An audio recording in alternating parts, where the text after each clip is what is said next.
This is a clear-cut case of gonococcal urethritis. As you can see, intracellular gram-negative diplococci are seen.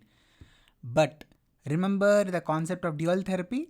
So whenever you cannot or it is not yet confirmed whether chlamydia is present or not, we should give the treatment covering both Neisseria gonorrhea as well as chlamydia trachomatis, because in patients who are having gonococcal urethritis, possibility is that non-gonococcal urethritis also could be lurking.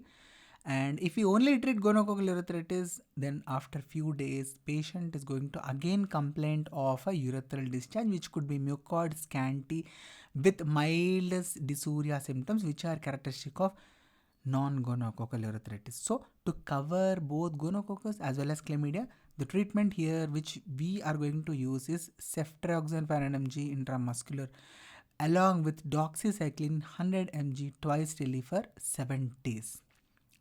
Right? So in the cases of uncomplicated gonococcal urethritis with intracellular gram-negative diplococci, ceftriaxone 500 mg doxycycline are going to be the treatment options.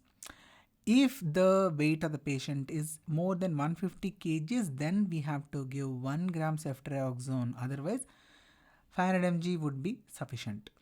And some students might be getting a doubt, sir, why not azithromycin? So remember, because of the resistance concerns, if it is not a NACO kit based treatment, then we definitely prefer doxycycline over azithromycin. Remember, in NACO kits, we definitely use azithromycin to take care of the chlamydia, that is a non-gonococcal urethritis. But if we have proper treatment, if it is a tertiary care center, then we can happily give the proper treatment with ceftriaxone and doxycycline 100 mg BD for 7 days. I hope this video helps. If so, please do hit that like button. If you have any doubts, you can ask in the comment section. Thank you so much. Happy learning. Bye-bye.